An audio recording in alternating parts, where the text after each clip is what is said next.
welcome to 2021. I don't even know what number WOW we're up to anymore. Is it like 34? 34, I think. 34, 35. So we had a bit of a break over Christmas and New Year. Hope that you guys all enjoyed a bit of a break from watching us going through some pretty tough sessions. Yeah, we definitely enjoyed a break in training, some Yes. well-deserved beer times. Yes, a bit of a break in filming too. Yes. So this year with our workout of the week, we're going to give you a little bit less of the how to flog yourself, because I feel like we did that pretty efficiently last year, and a little bit more into behind the scenes of how we construct our programs, bit of recovery, and why we're doing what we're doing. So Brent can elaborate a little bit more on that. Sure, so there's lots of ways to exercise with intensity, torture yourself. I'll give you the hard work you're looking for on the Willows platform. We've got 32 to 3 other workout of the weeks.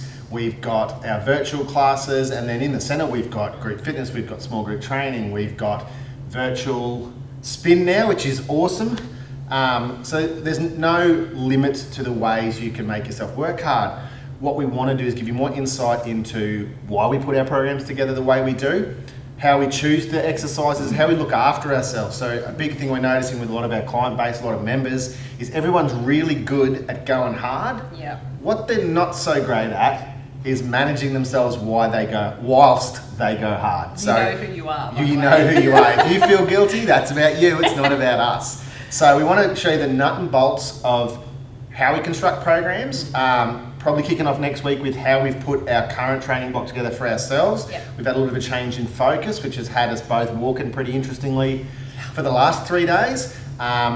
What recovery we do and how we navigate what to do with that, and looking at a bit of the balance we have between how much we train and how much we recover. Because what we see with a lot of our clients, our members and our friends and family that train, is they train about this much intensity all the time, and yes, my hand's gone out of the frame because that's how hard everyone trains, and they recover this much at the time, which also has my hand out of the frame because it's virtually nil. And recovery, as much as we would like it to be, isn't having a stubby sitting on the couch. Now that might be mental recovery, that's about my mental health, right? But it's not recovery from training hard. I think a lot of people make the mistake of going, I'm going to put in 30 minutes of recovery X amount of times a week, but the way that we've kind of approached it with this current block is little bits every day. Yeah, well, when we look at professional athletes or even professional influencers, we see that we model our training off.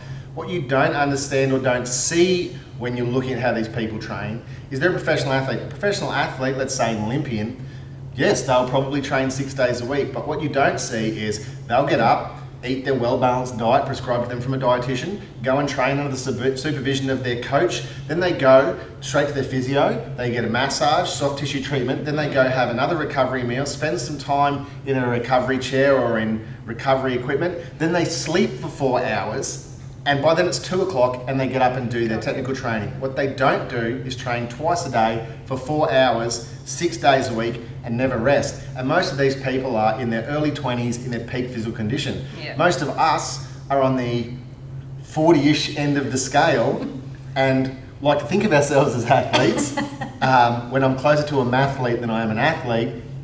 But they don't look at the fact that the athlete's training for 20 hours a week and they're recovering for 20 hours a week. They have a very structured program to ensure they don't get injured. This is something we want to try to convey in the way that we implement it into our lives. Contrary to popular belief, working in a gym doesn't make it easier to train or to recover because most of the time we're in it so long, we don't want to be in it any more than we have to be. Yeah. And we're just as unmotivated to train and or stretch than most human beings are. Yeah. So as Chrissy said, in this training block, we've made our recovery a consistent part of warming up and cooling down because we both suck at going, it's going to be different this time, what we're going to do. 3 times a week, we're going to do an hour stretch session. It's going to be good. Here's the program.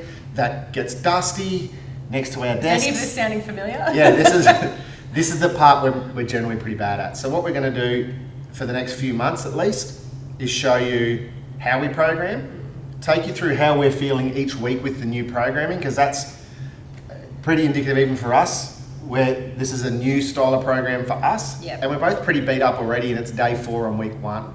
So we're going to teach you how to cope with. And we said we were going easy, so. Neither of us are going hard, and we're both pretty beat up, and it's day 4. So we're going to help you navigate that, see what it looks like from a nut and bolts perspective, and help guide you through how to compile your program that's relevant to you to get to the result you're looking for, not mindlessly following a program that someone else has designed to suit them. Everyone's different, everyone's goal's different, everyone's program needs to be different. And we'll pick a few different things that we offer at Willows that you can piece together. Like we've got our new infrared sauna, which is going to become part of our recovery. So little things like that so that you can pick and choose how you want to use what we offer. And use the different tools the way you want to use them. Yeah. Recovery's great, stretching's great, yoga's great, body balance is great. They might not all be for you, but we're going to help you find a way that you'll find the right tool that suits you as a person and what your body requires, as opposed to, here's the blanket answer I use. Works for my decrepit body that's decaying as we watch it, but it might not work for somebody else. Yeah. So that's going to be the next couple of weeks, months, which will probably feel like years for us. Yes. If this is indicative of what week 1's like, I am not necessarily looking forward to week 4, but progress will be made. We will get there. So we will see you on the flip-flop next week. Yep. We'll take you through how we put this program together and how the first week went, with hilarious consequences. Good to see you again, guys, and we'll see you next week. Bye. See ya. Hang up.